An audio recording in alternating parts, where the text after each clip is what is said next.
Hello, everyone, and welcome to October Late's Online Fright Night. I'm Christina, and I'm going to be your host for the night. And I'm really excited about the event this evening because we've prepared a night full of spooky signs and not so unreal monsters.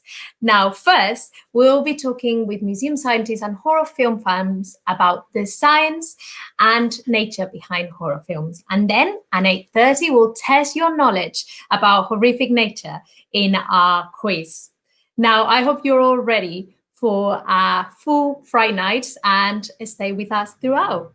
But let's start talking about films and, of course, welcoming the three guests tonight. Let me introduce you to Lindsay Harvey, Kieran Miles, and Amy Scott Murray, our own scientists slash horror film buffs. Hi, everyone.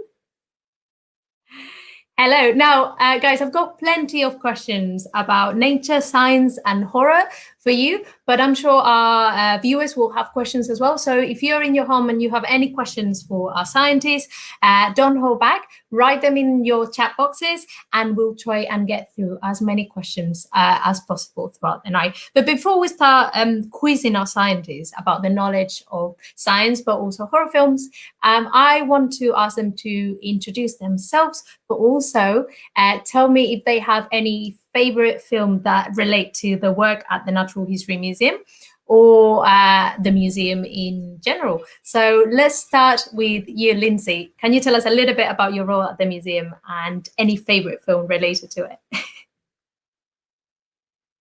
Well, let's see if we can unmute our scientists so we can all hear them.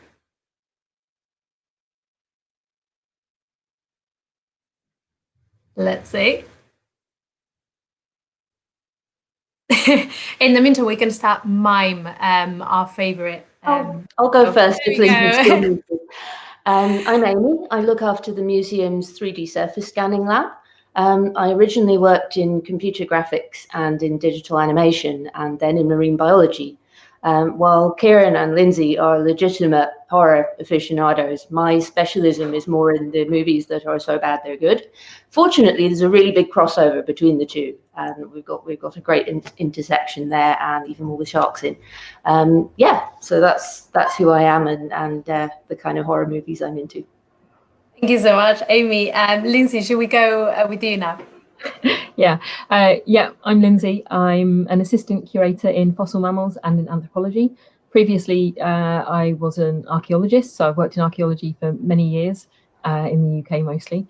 And I specialise in osteology, so human osteology. That's the study of human bones. And that's, I guess I've always been into horror ever since I was quite young and got sort of emotionally scarred by watching Stephen King's It. But subsequently, I just enjoy making silly short horror films and things in my spare time. So brilliant. And Kieran, what about you? Hi, I'm Kieran. I work down in the Conservation Centre, which is a big lab at the museum that deals with all aspects of collections care, like specimen repairs and treatments and cleaning and things like that. My background's in paleontology, so I mostly work on fossils. And my love of horror probably comes from a childhood obsession with monsters. That's brilliant. And we have also some horrific pictures that you've sent as well. So I would love to see that. Let's see if we can have them on screen. There are photos of you working, so seriously working, but also you playing a little bit in your spare time. So I don't know if we'll be able to have them on. But yeah, thank you so much for sharing those with us, guys. Well, I want to talk about as well is about your favorite horror film related to the work that you do at the museum. I don't know if you might have anything that relates to the work you do. So let's start with Lindsay. Have you got any favorite museum related horror film? I guess I enjoy anything to do with bones or archaeology, anything with skeletons really, because I enjoy sort of assessing them as I'm watching. Is it real? Is that body they've just excavated, is it in the right anatomical position? That sort of thing. So one that's kind of interesting to watch from my point of view is As Above, So Below, which is a horror film which is set in the Paris catacombs. So they got the film crew got permission to go into the catacombs, which are a real thing, which, you know, there's sort of acres and acres of bones everywhere. And yeah, it's very cringy to watch because the actors are really, you know, they're pushing up against real bones, they're climbing over real bones. And that's, of course, something we would not do in real life. It was not something how we would want to treat that sort of environment. So yeah, I enjoy films for that sort of reason. And those are the kind of stories that I'm after, Lindsay, the kind of things that make you cringe from horror film, but not because they are scary, but more like because you think, oh, I would never do that, that would never happen. So yeah, that's the kind of thing I'm after. Now, Amy, have you got a favorite film related to your work at the museum? I haven't even watched this yet, but I'm so excited for it. Bad CGI sharks. This is right on the You've got it there. of all my interests. I'm super looking forward to watching this. That's amazing. So we'll have to wait and see when that comes out, and we'll talk more about your fan base behind shark films, because I think there's more than just CGI sharks there.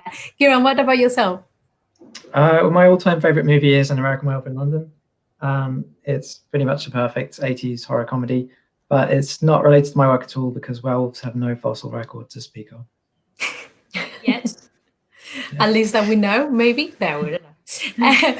Brilliant, guys. So let's start talking, let's start dismembering these films and talking about the science behind it. The first bit I want to talk about with you all is the science and research in horror, because I think a big part of horror films are those scientists that always get the worst of it in one way or another. I think you always get two sides of the coin. The scientists that are really ambitious, that really want something and make a mess out of it or create something horrible from it. Or the other side of the scientists that warn the rest of the people about something that is about to happen, they don't get taken seriously, and then that terrific thing happen. How do you feel about that? Amy, you want to go first? Yeah, as you said, it happens a lot in a movie that a scientist will cause a problem. And it's normally because their ego has got the better of them and they must create this thing or push forwards and discover the other thing or something like that. And the really big difference is that in real life, science isn't so much done by individual people in that way. You're always working in a team. You've always had to apply for funding and convince a load of other people that your idea is worthwhile. And sadly, that means there's a lot less scope than we might like for building a lethal octopus chimera. Absolutely. And I don't know if the other scientists will agree with that. I'm sure they will. I saw Lindsay just laughing at me like, hee, yes. Kieran, what do you think?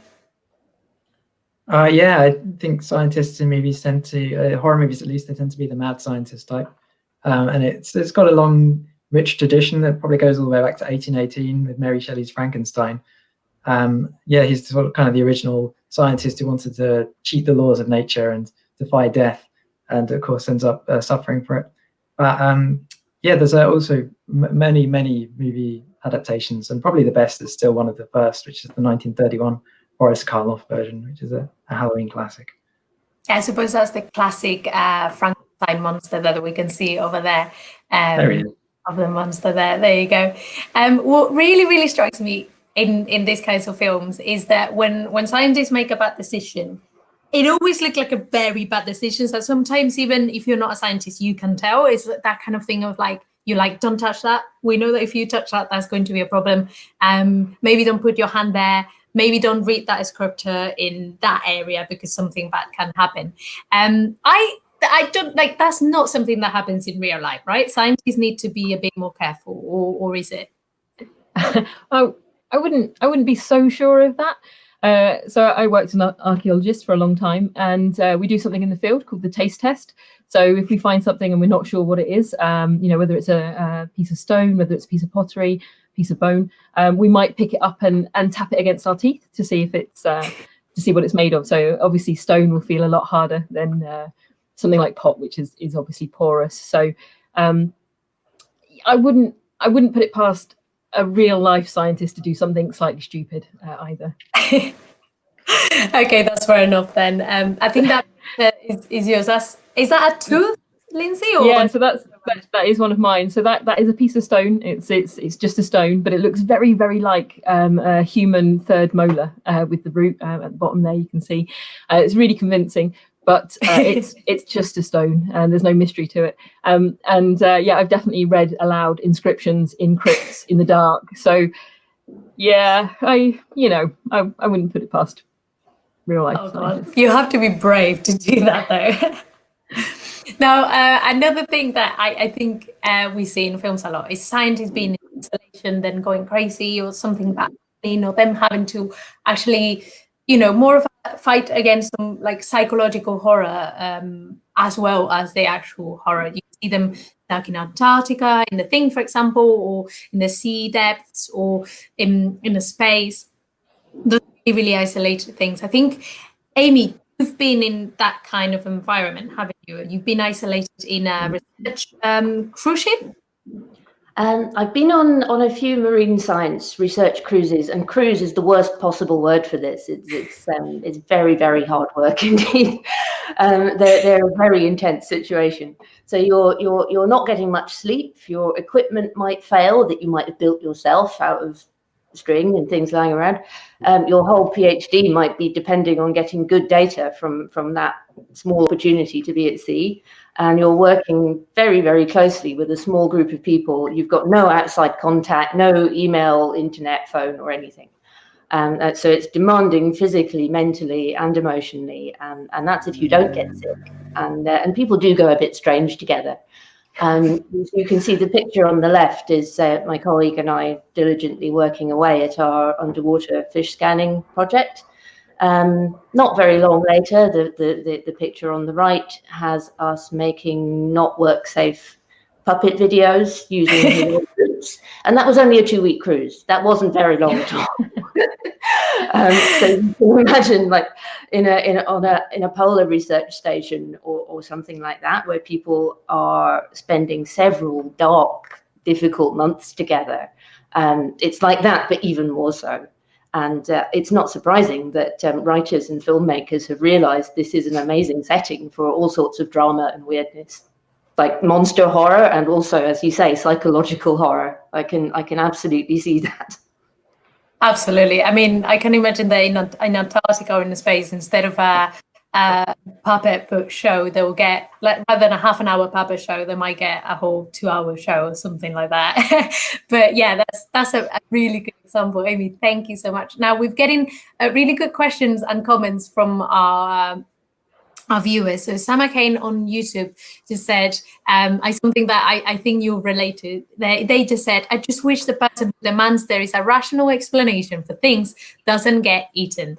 I need a big budget horror movie with some Scooby-Doo sensibility. So that's fair enough. Yeah, let's put the scientists first. I'm always like, oh, they're gonna die.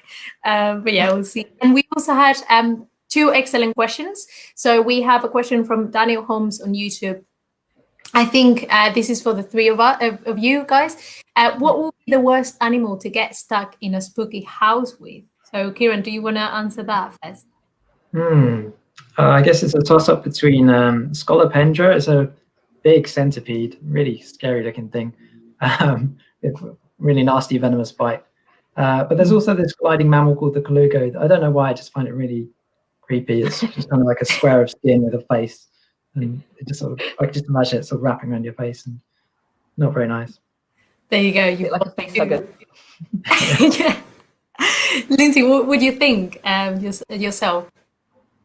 Well, I mean, I guess the worst animal to be trapped with would be anything that is a sort of top-level carnivore that would eat you, I guess, or something really venomous. That would be bad.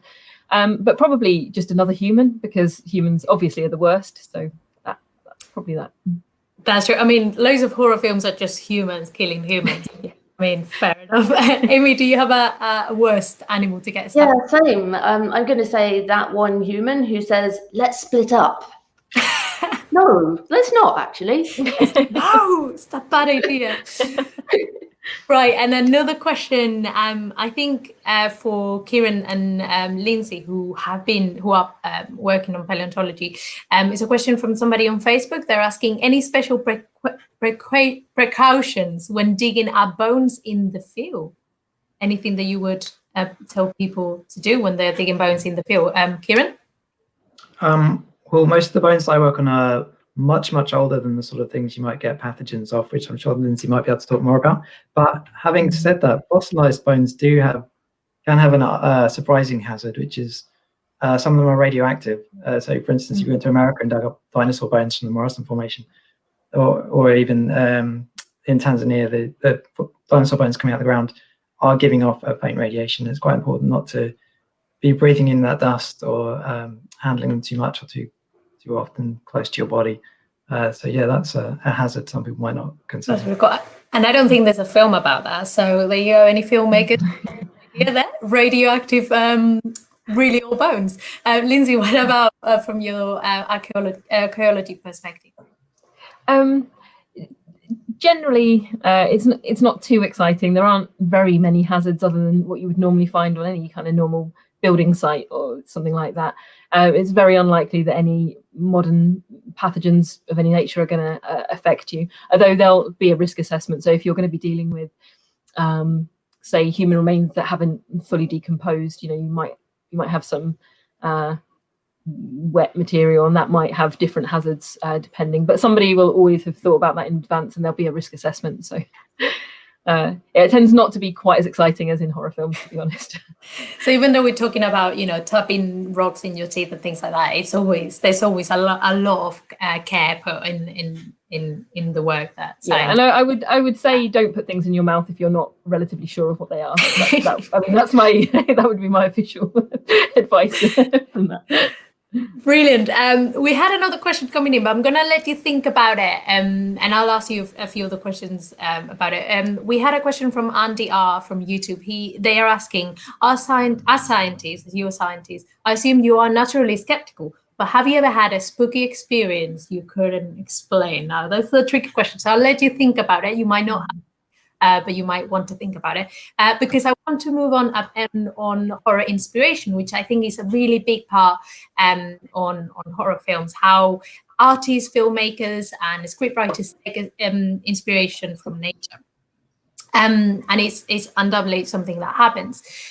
So much for creature features, but also to create monsters or situations. So my next question to our scientists is, do you have a favorite example of a monster or a creature that has been inspired by nature? Kieran, let's start with you. Yeah, absolutely. Yeah, my favorite would be the creature from the Black Lagoon. It's a fantastic 50s monster movie about a prehistoric half fish, half man that's discovered to still be living in the Amazon. The concept and the design of the monster are partly inspired by the coelacanth. And coelacanths are a really interesting group of fish. They've got a really long fossil record that dates back more than 350 million years, but they're thought to have gone extinct with the dinosaurs about 65 million years ago. And then so it's a massive shock for everyone in 1938, I think, when one turned up off the coast of South Africa, and it turns out they're still alive. And the second one was found in 1952, and just a couple of years later, we get the creature from the Black Lagoon coming up. So the coelacanth isn't really half fish, half man exactly, but it does have an interesting connection in that it's from the group of fish that all land-living vertebrates descended from. So oddly enough, it's actually more closely related to a human than it is to a tuna or a salmon or any of these other ray-finned fish. So maybe the creature wasn't as far related to us as we can look by the looks of it. Coelacanths have also got a really interesting museum connection as well. So the design in the museum, there's lots and lots of animals depicted in the terracotta tiles across the museum. And in the east part of the museum is extinct species, and in the west is mostly living species. But of course, the building was made in the mid-19th century, and the coelacanth was extinct. So you can find it in the Minerals Gallery, which is in the east side. But it's in the wrong place because obviously, as Kieran just said, it turned up in 1938, and it's real and alive. So its depiction is in the wrong place in the museum. And you can see that if you go to the Minerals Gallery. It's amazing. So yeah, if you want to go to the museum is open. You just have to book a free ticket online, and then you can walk in and spot the coelacanth. And we have a real specimen as well. I think he's behind the scenes at the moment, but that could be, you'll be able to visit as well. Lindsay, you have your favorite inspiration from horror is a monster that we couldn't not talk about because Oh yeah, so much that is on it, isn't it? The alien from Alien. So it's a really interesting one. So it's obviously it's biomechanical in kind of inspiration, H.R. Geiger's work, but it's it's taken inspiration from lots of things in nature, scorpions, wasps, parasites, of course. So and it's all wrapped up in an exoskeleton that's inspired by fossils and insects. So there's a lot going on there. Absolutely, I think it's an amazing design as well. You can tell that there's a lot of research put on it. It's incredible. It's really wonderful, and there's a lot of film and about terrifying.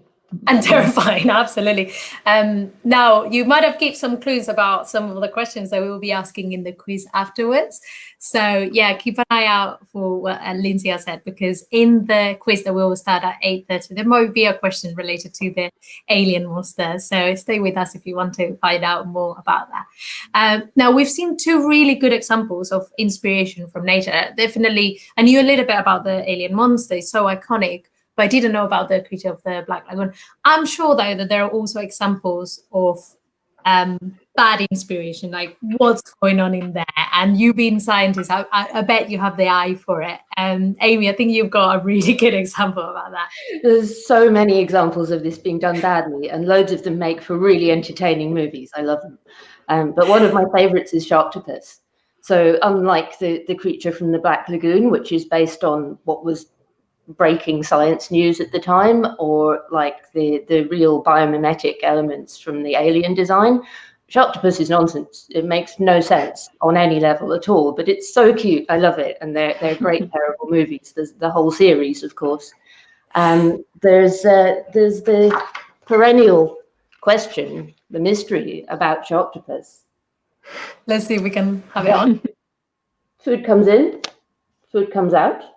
Shark. Well, as we understand them. Once we add the octopus, food goes in. How does Sharktopus poop? Nobody knows. This is the mystery. If you can shed any light on this, please let us know in the comments. Science needs to know. Yes, do, because I think that's something that should have been thought through. That's a really cute Sharktopus. You made that, didn't you, Amy? Yeah. But again, in that one, I can see the same problem. Food comes in. It's true. Yeah, it just doesn't work. Even when it doesn't work. And Kieran, going back to you and the creature from the Black Lagoon, there's a little bit of like love-hate there, maybe, on the science behind it. Oh, sure, there's some bad science. It's a 50s creature feature. It's also a great example in how not to excavate a fossil. At the beginning of the movie, they discover a fossilized gill man, which is the creature. The arm is sort of just about jutting out of a cliff. And so they promptly take a pickaxe to it to break it off, and then just wrench it right out of the cliff face, and then just walk away saying, we'll come back for the rest later. How they're going to find the rest later, I'm not sure. But it makes me cringe. And the dates are wrong. They say that it's 150 million years ago in the Devonian, which is out by at least 200 million years. But it's movie science. What are you going to do? That's all right. You can enjoy the rest of the movie. I think that's something that I always get from our scientists in the museum. Where it comes to, I don't know, nature and films or the work on films, always you guys are always really forgiving. You always go, well, but it's a film, you can still enjoy it. And I think that's the important side of it. Like, we love talking about these films, but always think that we also love watching them and enjoy them. So I don't think that we just go, oh, we don't like this. Now, guys, we had two excellent questions coming through. One question from Louise. They're asking, if you could have your own mad experiment that goes wrong, what would it be? I think that's a really cool thing. Maybe I'll let you think about it, or wouldn't put your hand up if you already know the answer. Maybe you can think a little bit about it. There's another. Oh, Kieran knows. I guess I got something. I'm lucky enough to be working in a lab where we kind of come up with experimental treatments every now and then. So one of them was we've been working on, it's kind of a special paste that you can apply to fossils to try and sort of cure this disease almost that they have. It's a chemical reaction we need to try and arrest. So I don't know, it'd be kind of fun. It always feels a bit weird to be slapping on some weird jelly onto an ancient important fossil. But it'd be kind of fun if it accidentally sort of resurrected the animal and you had some sort of weird undead creature being brought back by this paste. That'd be fun. I suppose a little bit Jurassic Park-esque, Kieran. You will really, really enjoy that, I think. Lindsay and Amy, have any of you think of something, or should I go back to you in a minute? Oh, I guess I'm really boring because I don't want any of my experiments to go wrong. Even if I do, create some hideous creature somehow by doing something arcane somewhere, I kind of want that to happen. If that's what I want. So yeah, I can't think of a good one I want to go wrong. And Amy, do you need a little bit of time to think about your mad experiment? Yeah, no, I want my mad experiments to go right. Sorry, Liz. I mean, we've all seen what happens with scientists when their experiments go wrong. It never ends well. So I suppose that's it. It's like, Might be worth, I've got to say, an experiment doesn't have a right or wrong. You do it to find out what happens, and you do it because you don't know what will happen, and it doesn't have a right answer. If the thing happens that isn't what you expected, then that's just the result of the experiment. Sorry, that's a bit boring. No, I think that's fair enough. I would love to film it when a mad scientist does something and then writes a paper about it. It's like, well, abstract method, this is what happened, it destroyed half of the earth, but, at least it's published. We recorded it meticulously. The mad scientists in films would like the peer review process very much. Brilliant. And we had another question from Nayad on Facebook. They were asking, what is the most scary animal fossil you have ever found? Have you found something that you've gone, wow, okay, that's a scary, or maybe it looks a scary fossil?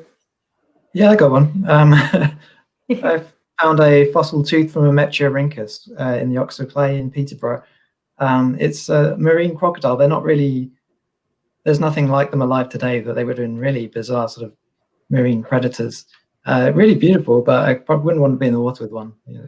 2 or 3 meter long crocodilian thing. Big thing with sharp teeth. I suppose that's what goes. Oh, okay, that's a little bit creepy. Any of you? Yeah. There's lots of big creatures in the fossil mammals section, which I probably wouldn't want to encounter, but they're not.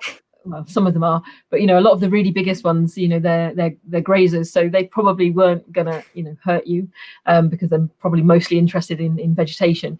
But some of the largest like land mammal is Paraceratherium, I think, just kind of 5 meters tall, 6 meters long, and if you encountered it, would that would be impressive and scary, but it might not hurt you that much, but it will be, unless you were right under its feet, maybe. Absolutely. And Amy, there had been some guesses regarding shark toppers. I can see, yes. Yeah. They're thinking poops through special gills. Can we poop through gills? That's not unlike how it works for an octopus, kind of ish. And then someone else thinks that they vomit it out. But still, which end? Exactly, you have to pick. It will be terrific as well. Yeah, I mean, something's got to happen because that thing ate a lot. And Keep sending questions because these have been really, really great, really, really fun. But I have more questions for you guys, because one of the things that I want to think about is zombies, and I think that there's been a shift towards natural processes and zombies and things that might happen naturally, which I think makes it a little bit more scary than magic and the occult resuscitating zombies. I think in the last 20 or so years, we've seen zombies going from, magical brought back from the death corpses to bodies that actually have an infectious disease and are running around and spreading it. And I think we can feel a little bit that sense with all that's going on about it. And I think that has been taken from nature, from really good examples from nature. Let's talk a little bit about that. So I think there are pretty good examples about where this is taken from here. And you know a little bit about that. A little, yeah. So there are a few sort of natural history connections with zombies.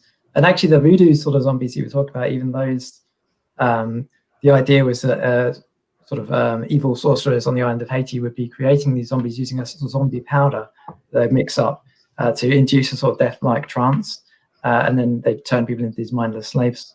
And the ethnobotanist Wade Davis supposedly got hold of some of the zombie powder and examined it and found the main ingredients to be pufferfish tetrodotoxin, which is what makes them so poisonous to eat, why they need to be prepared so carefully. But the idea of like something taking over the host's body and controlling it like that, there's quite lots of examples of that in nature, lots of parasites in particular. There's the pufferfish. So there's a fungus called Opiocordyceps, and there's a species of that is commonly called the zombie ant fungus because it infects ants. It takes over control of their body and makes them walk towards an environment that's more suitable for the fungus. The ant just sort of waits to die there, and then the fruiting body of the fungus actually explodes out of its head, and there it can release more spores and infect more ants, which, I mean, for an insect, that's true horror right there. Absolutely, and we had a few examples of that. I think that with the game The Last of Us, I think they had a really good zombie made of a fungus. I mean, I would love to play that game, but I can't play it. I'm generally terrified of zombies, and just seeing fungus-based people, just can't do it. And I've seen people play it, and it's a wonderful game, but I'm always like, okay, I'll watch it, but I won't play it. Yeah, there's also the zombie movie The Girl with All the Gifts, which has the same sort of concept that the Opiocordyceps parasite has evolved to infect humans now as well, and that's where the zombies sort of originate from. They're just sort of hosts to this fungal parasite. Mm-hmm. And then viruses as well. Lindsay, you know a little bit about that too, don't you? Very little. Yeah. So, but zombie films, lots and lots of zombie films have viruses and diseases as as the cause of zombieism. I guess. Brain Dead in 1992. There's a bite from a rat monkey. 28 days later, which introduced the fast, speedy zombies. Obviously, that was a primate bite as well. It was started to spread as a virus. So, given the current situation that we're all in, these kind of zoonotic viruses are real and worth worrying about. And coronavirus is one of the bat-borne SARS-like coronaviruses. So, yeah, I mean, there are definitely some lessons there from zombie films, given our current situation. Absolutely, I think. Well, I don't know about the rest of people, when the whole pandemic started, that was it. Now, within there is a very radical zombie, so hopefully that didn't scare anyone of the viewers watching. But what I wanted to ask you, Lindsay, working in archaeology, you work with decomposing bodies in some way. So what is your experience about that? Because I suppose, sometimes we see bodies more like the ones from the more classical films, which is just people walking, but then we see the ones in the latest films, we can see the bodies decomposing really. What's the science behind it? You find that usually they get it right, they get it wrong? I mean, it's just a film, so I guess I can accept whatever comes on screen. But I mean, say it takes maybe 10 years or so for a human body to completely decompose to the point of leaving skeletal remains. Obviously, that can be a lot quicker depending on the environment, or take a lot longer. If you're waterlogged, if the soil isn't free draining, something like that. So there's a bit of variation, but I guess it does just slightly annoy me in zombie films where and there was one recently, The Dead Don't Die, I think. Anyway, there's a scene where the zombies, they all get up in a cemetery and they wander around, but they were all basically at the same stage of decomposition. So there were ones in Victorian outfits, and they were the same as the ones in modern outfits. And I just found it really unrealistic. I think there should be a lot more taphonomy. So, that's the study of how things decay and how things are changed when they're post-deposition in the ground, animal gnawing, water action, weathering, and that sort of thing.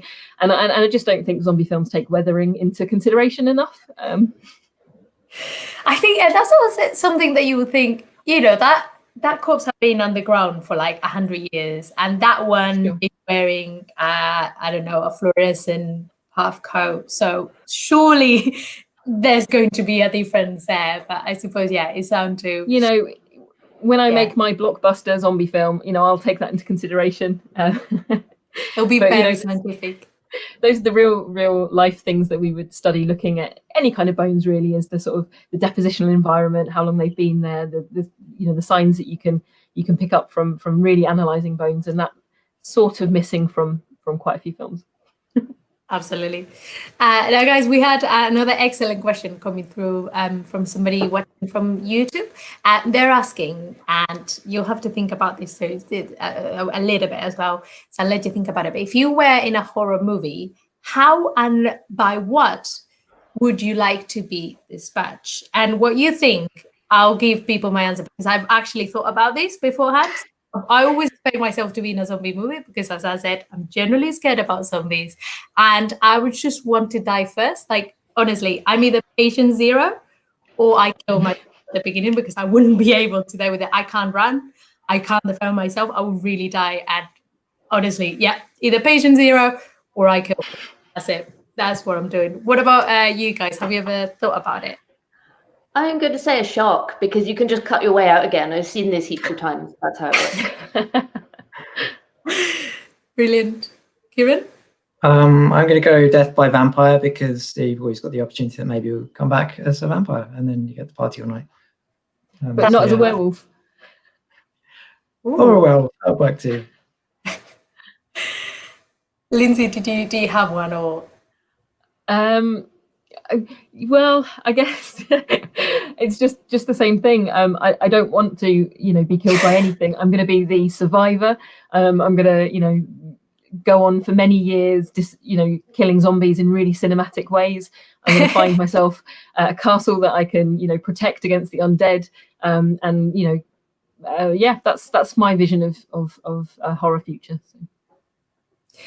Brilliant. And I think some of our colleagues are telling us, yep, same. That's the way to. I think that's cleverer than just being the patient.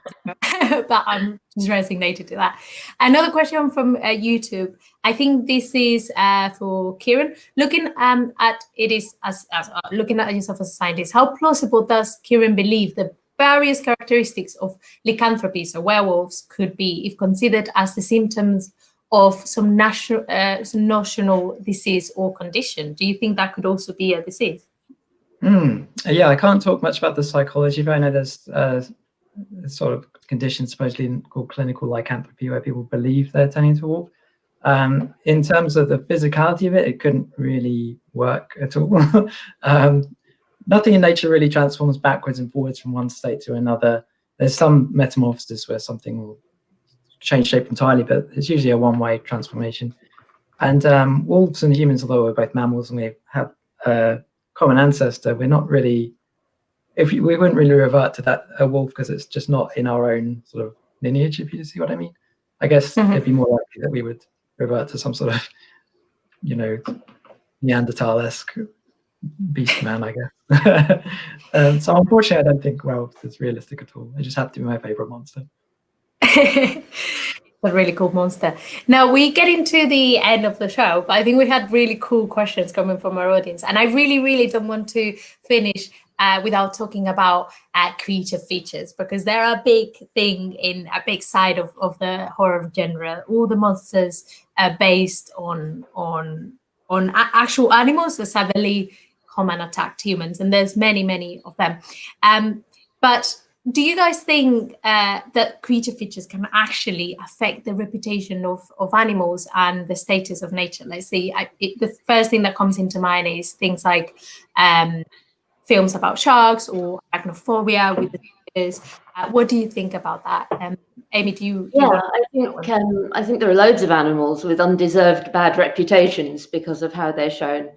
Rats are often shown badly, and that really bothers me. They're beautiful, friendly, clean, intelligent animals who make lovely pets, and they don't deserve to be a horror trope. This is really quite unfair what we see here. And I think this is like old Trixie. Trixie loves you all. She's not horrific at all. That's really different to the other photo. And I mean, This what is I'm gonna much say is more- when I was trying to find creepy pictures of rats, and it wasn't that easy. So I think that's a good thing. It's a shift towards actually rats like you. So there you go there. Although some people might be finding this picture not so nice, but I think it's so cute. Now, Amy, staying with you, I want to ask you the next thing. We've talked about shark films, and I've heard that you've watched, if not all of them, almost all of the shark films. Is that right? Wow. There are literally hundreds of shark films. I've watched dozens, but yeah, I'm nowhere near, I'm afraid. But yeah, goals. I do think there's been a shift in the way that sharks are perceived. Back in 1975, when the first Jaws came out, people were able to take a shark credibly as a movie threat. It's undeserved, obviously, we know that. But back then, people did find it legitimately scary. 45 years later, we have the Meg, and despite it being a very big budget release, it played comically into a load of the silly shark tropes that we've built up over the years, thanks to things like Mecha Shark and Mega Shark and all of the Sharknado movies and Deep Blue Sea and all the Asylum and things like that. I don't think anyone could make a shark movie now that played it straight anymore. I don't think people take them seriously as a scary thing. And that's good news for sharks, because it's becoming much more widely known that the movies misrepresent them. Mm-hmm. And Kieran, I think you told me that actually somebody that had to do with the film actually kind of like regretted a little bit the Jaws. Yeah, Peter Benchley, who's the author who wrote the novel Jaws, he's massively regrets what he's done to the reputation of the shark, and he now lectures on marine conservation and the protection of sharks and things like that. Absolutely. So there's a nice shift towards. I think we're more aware that a big blockbuster might shift the rep that some animals might have, and people might see them differently. So I'm glad that is happening. I'm glad that we taking them a little bit less seriously. Now, we had excellent questions coming from our audience. So Mark, Edgar, we're asking, if you were to create your own creature feature, which two animals would you mash together for your monster? Is this something that you had thought of? I think there's loads of possibilities. Yeah. Any ideas? Oh. About it. They're really thinking about it, guys. I'm going to go crocodile and a horse. One just off the top of my head. Kieran, what do you say? Why not a crocodile and a horse, so you can get their sort of galloping potential? That's the thing. We tend to go octopus, shark, but think about an animal that's actually helpful for the other animals. So that's a good one. Oh. Any other ideas, guys? Yeah. All of the shark ones have the front half of the shark and the back half of something else. I think it would be fun to go, half it the other way. As you say, a horse for the legs, that would be great. What do we not want to see running around very fast? That could be the top half. Oh, for me, it would be like some sort of like big insect. Or like an eagle beak. A giant bird head with horse I suppose legs. The Greeks were pretty good at that with their chimeras and manticores and that sort of animals. That they will have everything. The tail of this, the legs of that, wings of this. So, Lindsay, do you have any particular one? Nothing sadly is springing to mind. It's difficult. Something to think of. It certainly is. And another question Sam and Kane were asking. Well, Lindsay, they were saying, Lindsay, you mentioned a potential blockbuster before. So I think this is a question for all of you. Which area of your expertise do you think hasn't been tapped for potential horror films? I mean, we know that CGI sharks is already there, so that's a big part of work at the museum. But any other bits, do you think? Oh, these are all really. It's a really good question. There's so many good questions.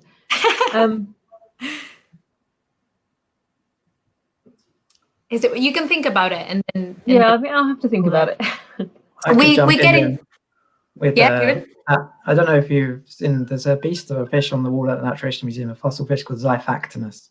It's got a sort of bulldog face, big teeth, and it's meters long. I think that'd be a great potential candidate for a horror movie. I'd like to see one about that.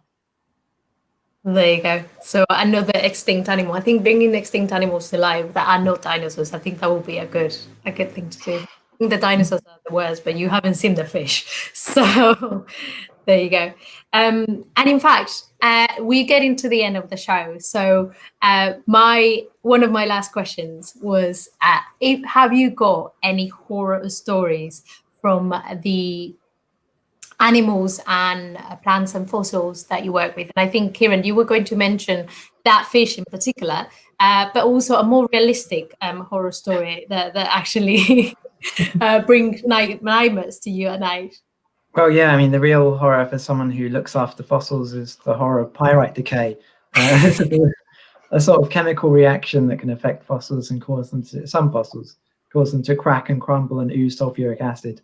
And so it's not only completely destroys the fossil, it also burns away the extremely valuable label that tells you all the important details about the specimen. So, I mean, that's real horror for a curator. Just open your drawer and see the devastation caused by pyrite decay. So I suppose that is actually the horrific stories behind the work that you do can be actual practical things that don't happen, right? Yeah, I think Kieran's definitely right. There's no real horrors, at work other than trying to find things, which can take a little while sometimes, particularly if someone needs it urgently. And that's the kind of day-to-day horror that I deal with. And we have 80 million specimens at the museum. Exactly. I had that number before, so you can imagine when somebody asks for a particular bone, a particular fly, a particular thing that is not there, it can be really, really challenging. Now, guys, we get into the end of the show, and I want to revisit that question we had quite early at the beginning. Have you got any, even though as scientists you will be skeptical about it, have you ever experienced anything a little bit creepy that you would like to share with the audience? Is there anything that had happened to you, gone, ooh, or there isn't? You're an actual skeptical scientist, you don't believe in ghosts at all? I'm afraid I'm a hardcore skeptic, and much as I'd love the supernatural to be real, I've never experienced it, and yeah, I've got nothing. I have to say basically the same, and I have excavated many cemeteries, many churches. I've been in stores, the lights have gone out. I've been in on my own in underground crypts. I've been we did a crypt survey on Friday the 13th in a crypt underground, and nothing, absolutely nothing in all of my experience in that sort of field. So there you go. I suppose the more you experience that, the more a skeptic you are. It's like, there's nothing here, it's fine. Amy, what about you and your cruise ship research ship? Is something weird happening there, or not really? It seemed to be spooky. There's the puppet. The puppet specimens just completely vanished, which was a bit weird. We pictured them sort of disappearing into the bowels of the ship, and then future cruises would have to deal with waves of these mutant invertebrates, which would be a movie, but didn't actually, as far as I know, happen, which is a shame. There you go. That's actually quite. It makes me feel quite good about it. Like, I won't have nightmares. I will be like, yep, that we're fine. We're fine. Now, guys, we've reached the end of the show. Now we have. But what I want to say is thank you so much for joining us tonight. You've been fantastic, and I really, really enjoyed the show, and I really, really hope that our viewers have enjoyed the show too. I really hope you have an amazing Friday the 30th and an amazing Saturday the 31st, even if we have to stay in our homes. But I'm going to say goodbye to all of you. Thank you so much, and see you soon. Bye, guys. And I'm going to say goodbye to you for a little bit, but remember that we will be back with our quiz in about 10 minutes. So we'll be starting at 8:30. The streaming will continue, but you have some time to go grab a drink, prepare pen and paper, or maybe revise on some of your knowledge on horrific nature. My colleague Alison will join me then. And we have an amazing horrific quiz ready for you. So please stay put and join us at 8:30 for the quiz. I'm going to say goodbye for now and see you in a little bit. Bye, everyone.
Hello, everyone. Welcome to the final event in our spooky Fright Night Lates.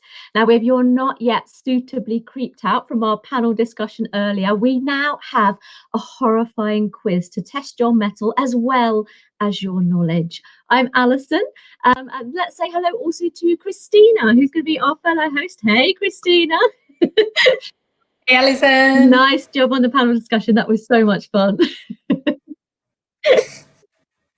It was really fun from my side as well. They were great. Now, we're going to be your quiz masters for the night. But before we plunge headfirst into the unknown, Christina, tell us a little bit about how the quiz will work. Brilliant, Alison. So the quiz is going to have 3 rounds, and each round is going to have 4 questions each.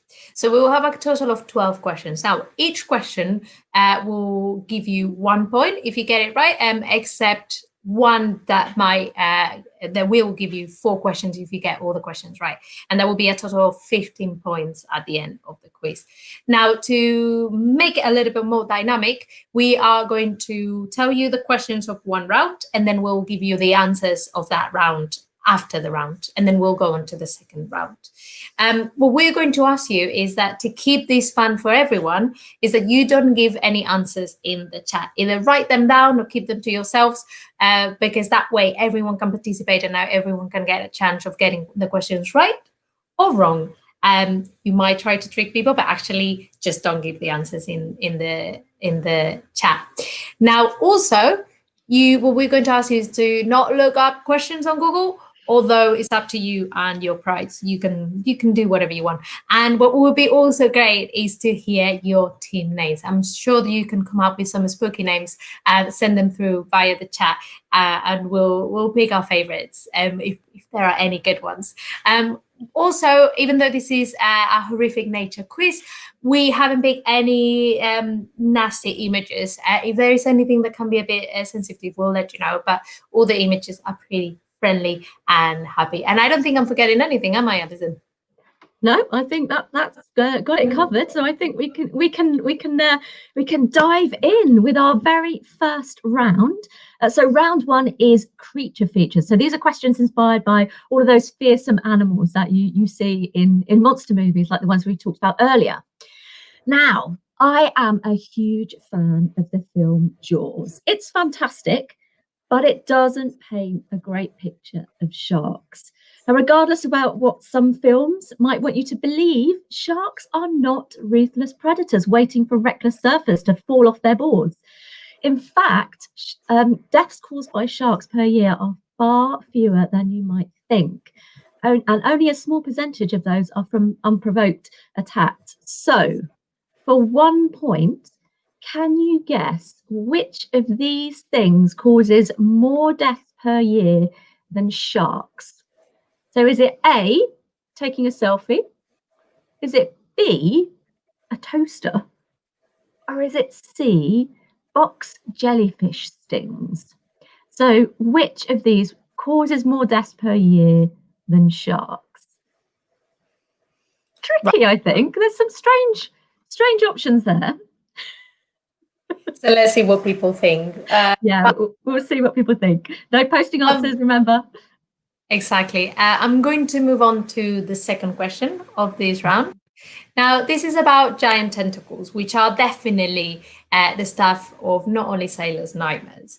But believe it or not, giant squids are real. They do exist and they live in the depth of our seas. They can reach to 9 meters in length, which is quite a lot. It's almost as big as a bus. And what they do is that they have 2 long tentacles that they use to hunt and 8 arms. But in between those tentacles and arms, they have a mouth. And our question is, for 1 point, what does the giant squid mouth looks like? So you've got 3 options there, 3 pictures of real mouths of animals, and see if you can guess the mouth of the giant squid. Wow, they're all quite terrifying options, aren't they? Yeah, they're not great. None of them are great. I wouldn't want to face down any of those. Yeah, we'll see what people think.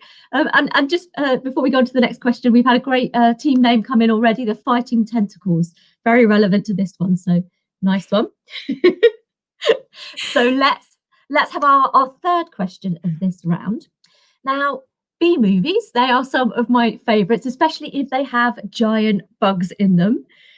Ants the size of cars, sadly, are only found in the movies, but other massive arthropods did roam the earth for a time. Now, I'm not sure if I prefer to face down a giant ant or a giant cockroach, but regardless, can you tell us, when did giant arthropods live? What period were they around? So was it A, the Jurassic with Stegosaurus like our Sophie? Was it B, the Pleistocene with the woolly mammoths? Or is it C, the Carboniferous with the tree ferns? So what era were there giant arthropods running around? There you go. That's also a little tricky. It is a little. I think quite a few of our viewers will get this one. I'm hopeful. I think it depends on what the sort of art that represents them if they've seen it. So hopefully the things that they lived with will give them a clue. But let's move on to the last question of this round. Now, the fourth question, it's about plants, because they can be a little bit scary too. Some, like the hemlock, are poisonous, and others are carnivorous, like the Venice flytrap that you can see in the picture. But there is one plant called the Gimpy Gimpy, which is an excellent name that delivers deadly poison. Now, how does this plant deliver that deadly poison? Now, it's poisonous if eaten. It has venomous hairs, or it has 10-foot or 3 meters stingers. Now, these poisonous plants, how does it deliver its poison? It's poisonous if eaten, it has venomous hairs, or it has 10-foot or 3 meters stingers. Again, interesting options. And I do love the name of this plant, the Gimpy Gimpy. Yeah, I think the name makes it. Definitely. We're going to find out a little bit more about this plant a bit later. And yeah, it needs a scarier name than Gimpy Gimpy, definitely. Brilliant. Alison, we're getting excellent team names as well. We've got the Fighting Tentacles, we have Franken Team, and we have Night Raptor. Oh, I like that one. That sounds like a band name. Winter Night Raptor. I also really love Birds of Paradise. Great. Love it, because birds can be pretty terrifying too. They are dinosaurs. Now, should we move to the answers of round one? Absolutely. Let's not keep people waiting. So let's remind people first of all of the question. So for our first question, we asked what causes more deaths per year than sharks. So we said A, taking a selfie, B, toasters, C, box jellyfish stings. And the answer is, of course, all of them. Amazingly, all three of these things cause more deaths per year than sharks, which is pretty baffling and mind-blowing. Now, selfies kill an average of 60 people per year, if you can possibly believe it. But it can be quite dangerous if you think of the places that people are often taking selfies. They might be in high places, they might be leaning too far, they might be in the sea, for example.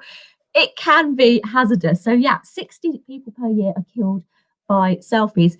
Toasters cause around 700 deaths per year, 700 toaster-related deaths, which I find baffling. And then, of course, there's the very nasty poisonous box jellyfish, which reportedly kills 20 to 40 people.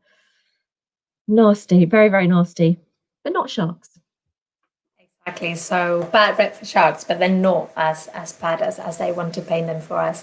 Now, if you got any of the answers, if you just pick one, you get a point. So you will get a point regardless.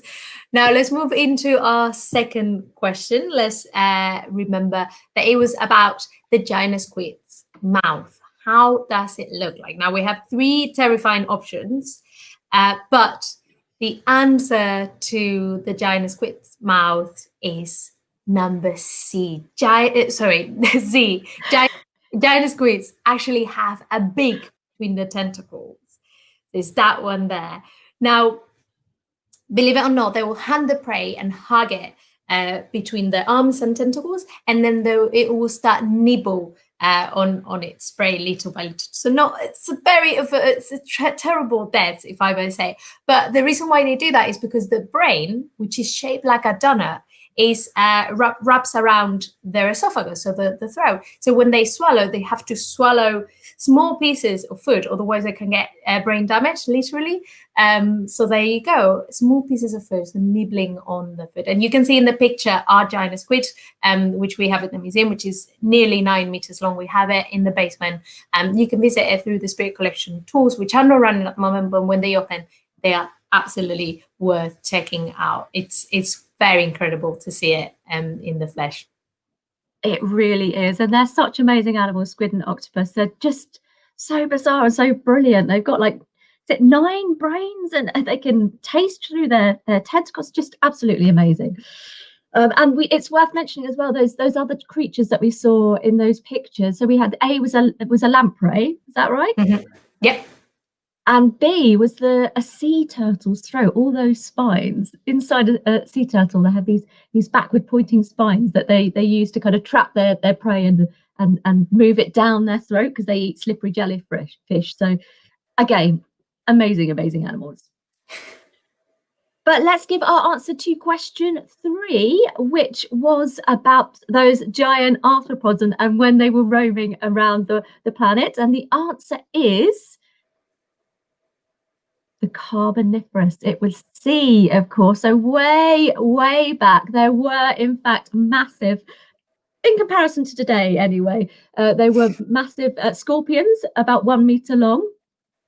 Also dragonflies as well, but the size prize goes to a giant millipede, which was 2.6 meters long. A dream for some people, a nightmare for others, depends on your viewpoint. I would love to see insects that size. Now, the reason we think that the insects were able to get to such sizes is due to a higher concentration of oxygen in the atmosphere during the Carboniferous. So arthropods don't have lungs like we do. So they instead they depend on air circulating through their bodies through a series of pipes called trachea. So the bigger they are, the harder it is for that air to get inside their bodies and to reach their innermost parts. But with a higher proportion of oxygen in the air, it can travel further, and it can sustain much bigger creatures. So back in the Carboniferous, you could have seen amazing dragonflies like this. I'm not sure I'll be very keen. 2.6 meters millipedes, but okay, to each their own. Now, the last question of the quiz, it was about the Gimpy, excellent name. And how does the brilliant Gimpy plant delivers its deadly blow? Well, the answer is that it has venomous hairs. Now, the leaves are covered in these hairs that if you touch it, they break off and they become embedded in the skin. So in the edge of the leaf, you will be able to see roughly those hairs.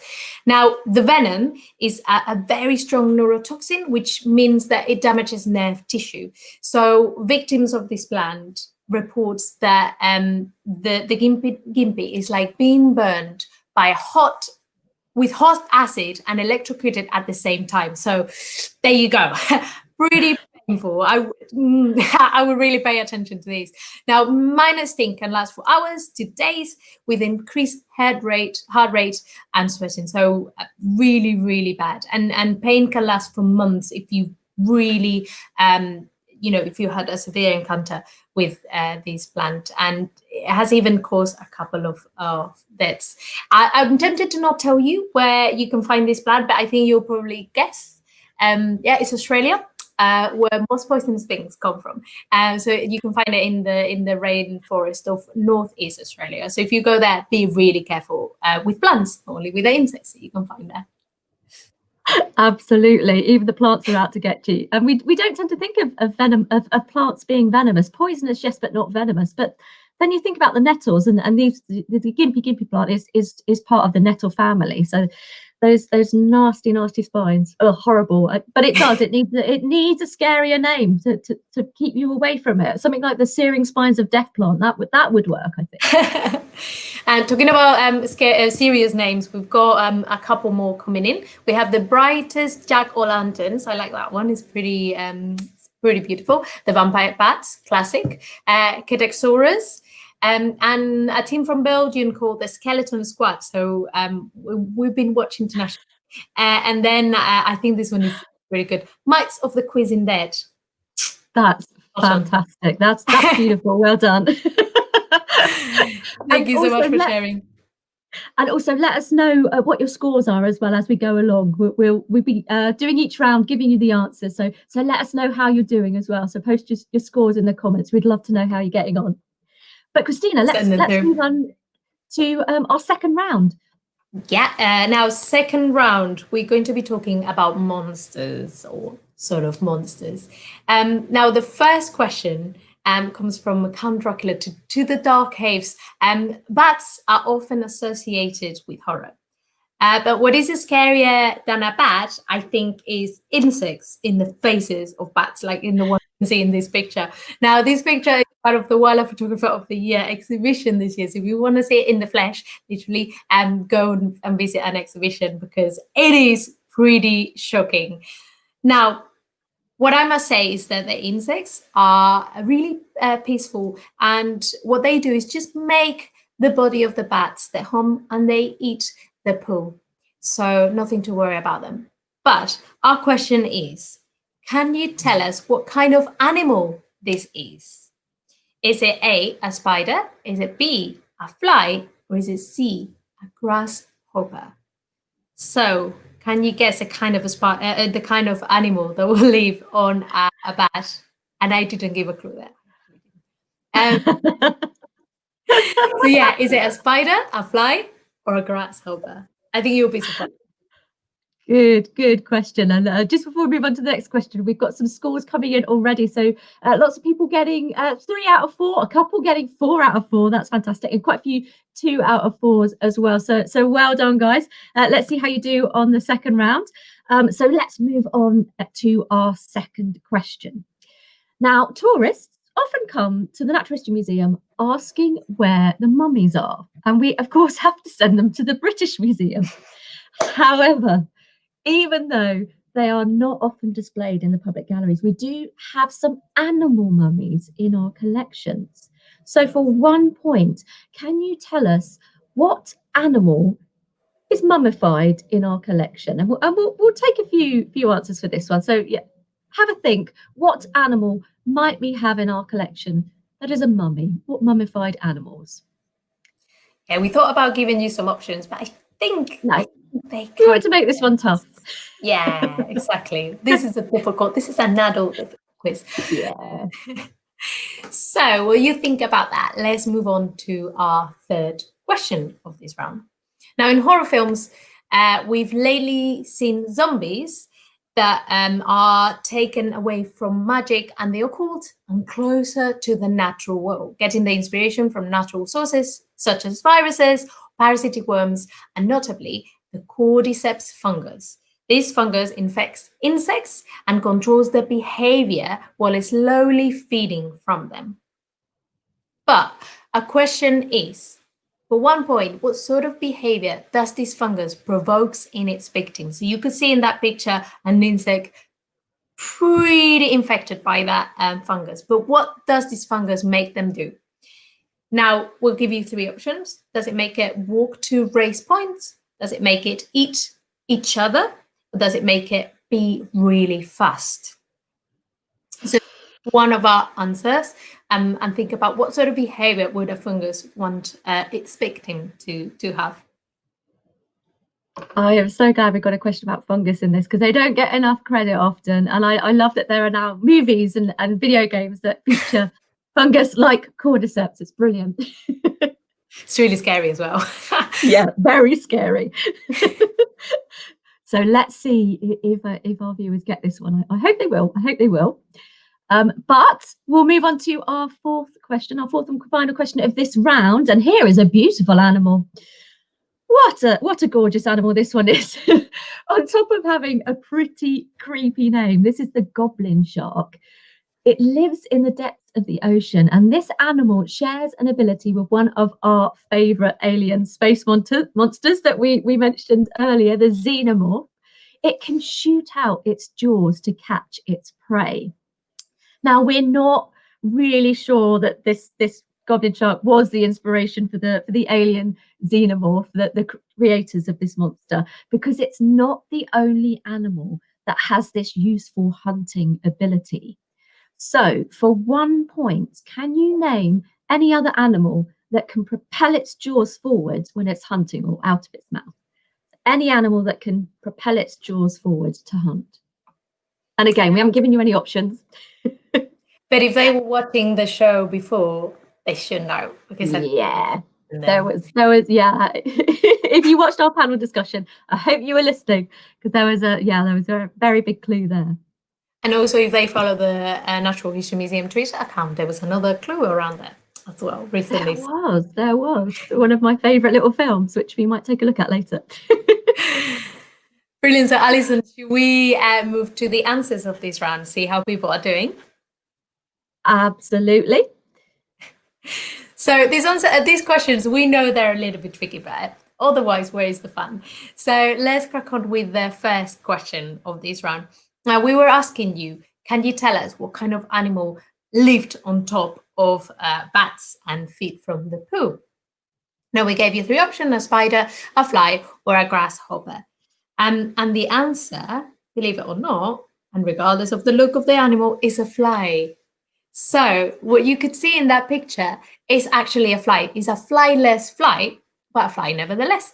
So if you count the legs, you will see that it has 6 legs, which is specific from insects. Spiders, for example, have 8 legs, so definitely not a spider. And as I said before, they live on bats and they feed from the poo. So yeah, you can see some of the diversity of flies in there. And if you want to know more about flies, come to us, because we have a great expert of flies with us. Yeah, Erica McAllister, she's absolutely fantastic. And she loved the fact that this is in Wildlife Photographer of the Year. A brilliant and bizarre animal, and a fly. It just goes to show how diverse they are. Brilliant. Alison, do you want to go for the second question? Yeah. Let's give an answer to our second question, which was, of course, what animals do we have as mummified in our collection? And there are a few options for this one. So let's see. We have cats, birds, and snakes that we definitely know of. Now, you can see some fantastic examples of these at our museum in Tring. It has a brilliant exhibition at the moment called Animal Mummies, What's Inside? So our animal mummies were all donated to the museum by the English Egyptologist Flinders Petrie. The ancient Egyptians, they preserved a huge variety of animals, from cats, like this wonderful example here, to crocodiles. And these animals were preserved and given as gifts to the gods. Now, some animals that are mummified are very, very obvious. We've got our beautiful cat here, but others much less obvious. So what we do is we scan them. We have CT scanners, we have X-rays at the museum, and they allow us to look inside the mummies without damaging and having to open up the specimens. So that's how we know for sure that we definitely have cats, we have birds, and we even have snake mummies in our collection. Absolutely. Alison, imagine they scanned it. It's not a cat, it's a snake. And there's like... I mean, it might be. Yeah, luckily we have these cats. Now let's move on to the third question of this round. We were asking you about the behavior that the cordyceps fungus provokes in its victims. And what the fungus does is, what it wants to do is make the victims spread their spores. What it does is make them walk to raise points. So that way, when the fungus fructifying body or sexual body, which are the little mushrooms that we see come out, they will be able to spread the spores and get them as far as possible and get them to infect another animals. This is particularly in the cases of ants and so on. They normally rest up to a point and then they die there. And I think we have another excellent picture. I think somebody was asking for another picture of the cordyceps. If you look it up, there's plenty of them. So we can see some winged insect, a moth or something like that, covered in it. It is a terrific bed, but it does happen. Yeah, it's very horrific looking, but it's a brilliant way of spreading their spores, and yeah, it works. It works, exactly. Fantastic adaptation. So yeah, got to hand it to the fungus. But we'll move on to our final answer in this round. So this was about the goblin shark that can propel its jaws forward as it hunts, and we asked you to name any other animal that can propel its jaws out to hunt and feed. And there are a couple of options for this one, but if you said dragonfly nymphs, well done. They are a fantastic example, and I believe they were the inspiration, or perhaps one of the inspirations for the alien xenomorph. I can't say for 100% sure. Also, there's moray eels to a slightly lesser extent. They have something called a pharyngeal jaw, so it's a second set of jaws inside their mouth, and that they operate when they feed to pull their prey down their throat. And I think we have a short video that we can show about this. Are we able to play this video? Not a huge problem if not, but it is a lovely one to show if we can. See if we can. Well, we have a look at the video.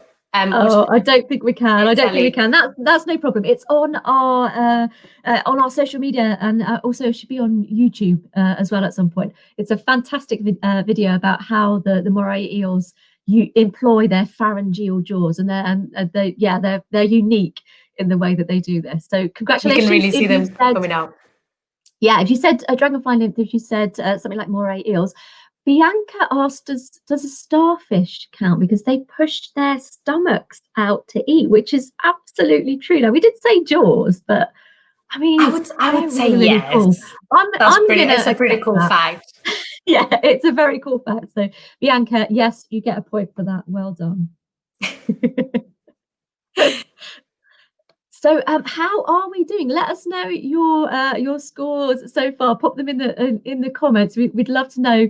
Add them up from the last round and this round. We'll see how everybody is doing. But in the meantime, we will move on to our third and our final round, which is horrific science. Now, our first question is about, or it's related to bats.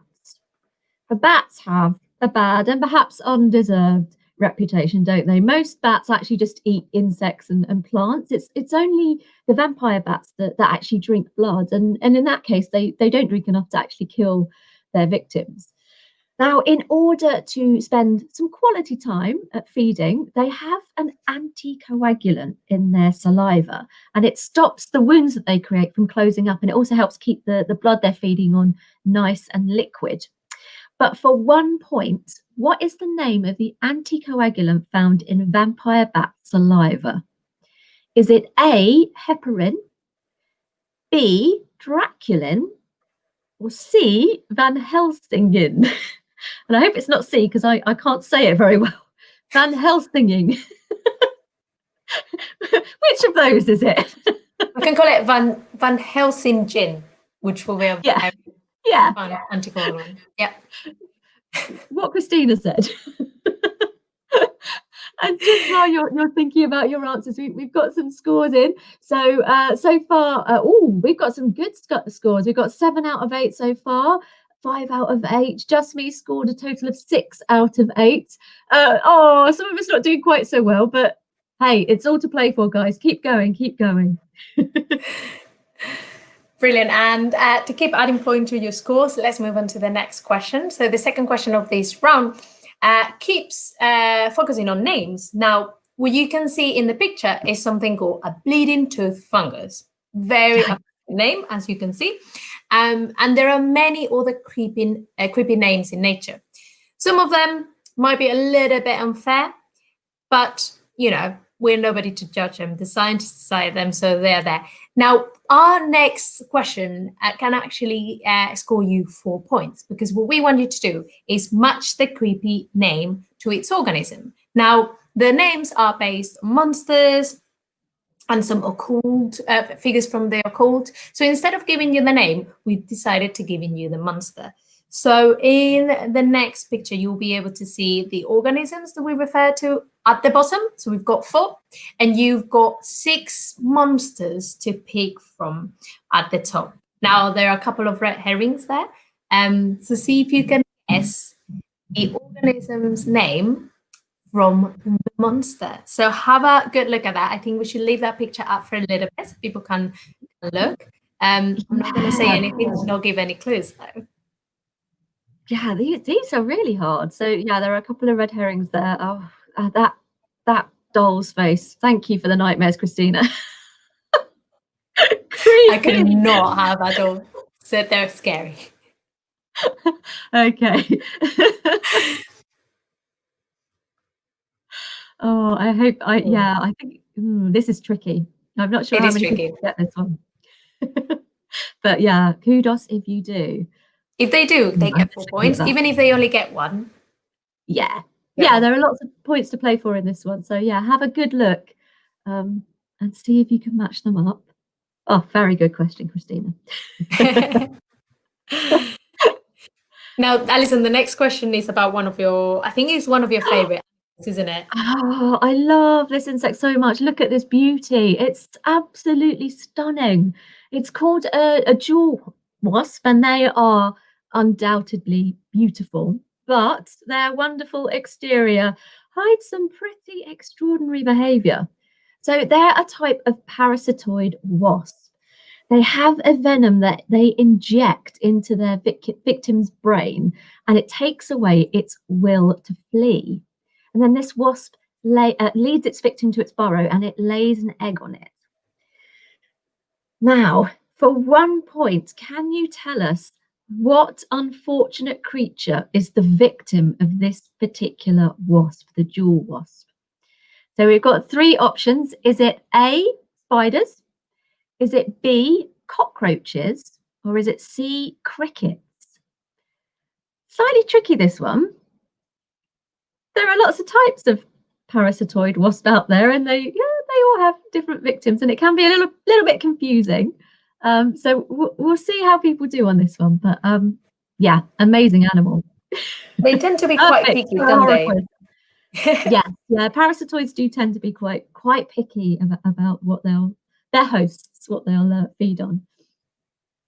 Absolutely. So, I think people will be surprised by this question. I hope so.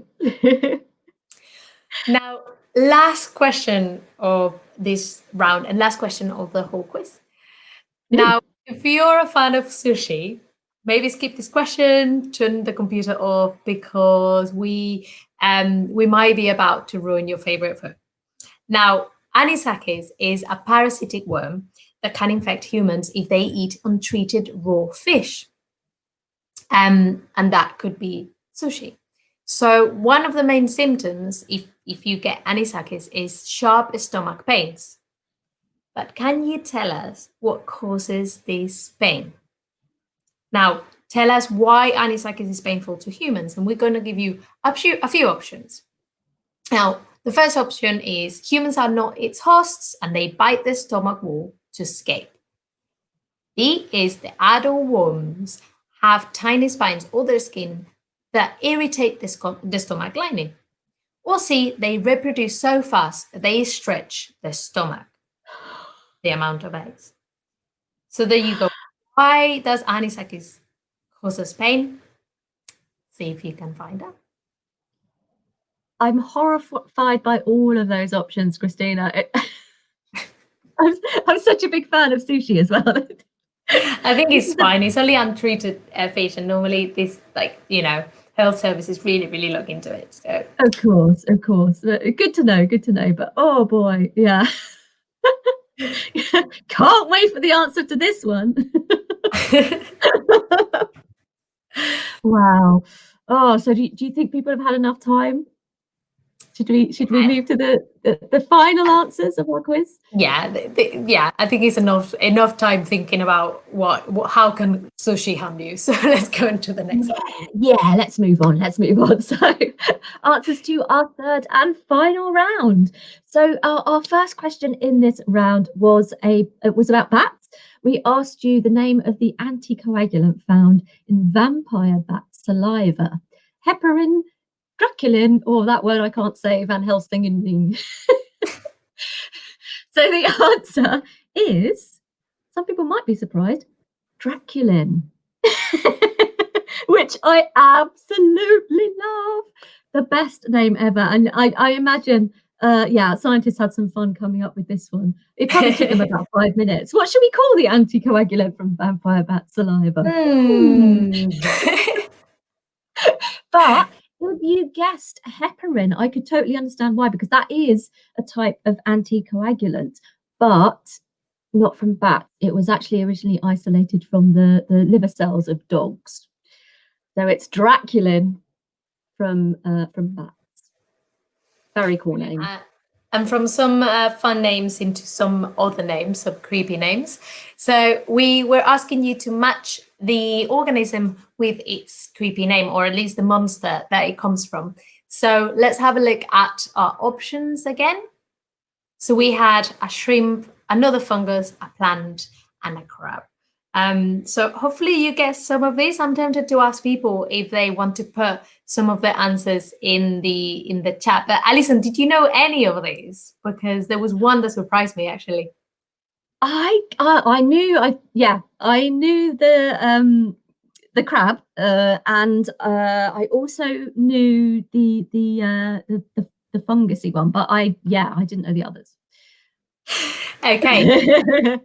Let's reveal the answer. What we're going to do is leave the actual monsters there. So there you go, your 4 monsters and your 4 organism. I don't know if you guessed any of them, but we have first the skeleton shrimp. So the common names makes reference to the slender body, which actually allows them to disappear in the fine filaments of seaweeds of the areas where they live. And they're also sometimes known as ghost shrimps. So maybe there can be a little bit of a leeway there for you for your points. Now, the next one, the fungus, is the dead man's fingers fungus. So you can find this in forest and woodland areas, and normally is growing in the base of rotting trees or trees that have been injured in some way, and they can feed on. And as you can see in the picture, they look like fingers going through the ground. So a very good name. Now the next one is one of my favorite ones, is doll's eyes. So is a plant where you can see that is the fruit, which looks like eyes because it's white and had the black bit on it. Is a flowering plant. It's actually really, really pretty. But you can see the berries there that are the things like look like eyes, and the stems, when they are red, they also look like nerves on, and so on. Is quite creepy, and it's also poisonous to humans. So if you see it, please don't eat it. And the last one is one of my favorite animals, is the yeti crab. And the yeti is a cool monster as well. So I think they are top there. Now the limbs are covered in silky blonde setae, which is like a kind of fur that crustaceans have. And they were only discovered in 2005, so not that long ago. They live around hydrothermal vents, so very in depth at the bottom of the sea, where there's water flowing from breaks from the sea that go into the crust. And the arms, the setae, they support big colonies of bacteria as well. So there are microorganisms living there, and scientists speculate that the crabs might be farming their bacteria. So actually, they can secure food sources from there. They can eat from those bacteria in those areas of the sea where the food sources might be a little bit low. So there you go. You've got the skeleton shrimp, dead man's fingers, doll's eyes, and yeti crab. So hopefully you guess some of those. Yeah, yeah, the doll's eye. Oh dearie me, no. That's the one that really creeps me out. But I love the Yeti crab, absolutely brilliant. And it's found at deep sea vents. At deep sea vents, you also find the Hoff crab as well, which has got a hairy chest and is named after David Hasselhoff, which is brilliant. So yeah, fantastic animals. But well done if you got any of those right, because they were really, really tricky. I remember you get 1 point for each that you got right. And Yeah. to be fair, Alison, I think we can, if they sort of got them, I think that's fine. We'll give that. Yeah, We trust you. definitely. So let's move on to our third question, where we asked you what was the unfortunate victim of the gorgeous jewel wasp? Was it spiders, cockroaches, or crickets? So the answer is cockroaches.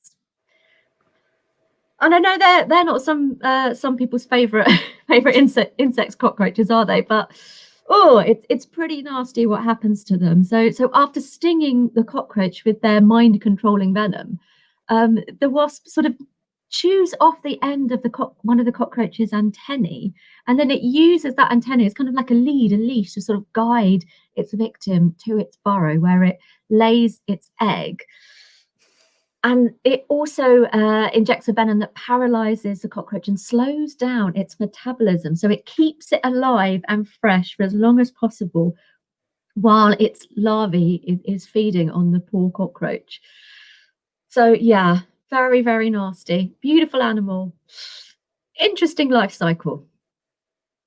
Yeah, I'm sure there's horror films were inspired by this kind of behavior that some wasps have, of like laying one egg and then waiting for the egg to just burst the animal open.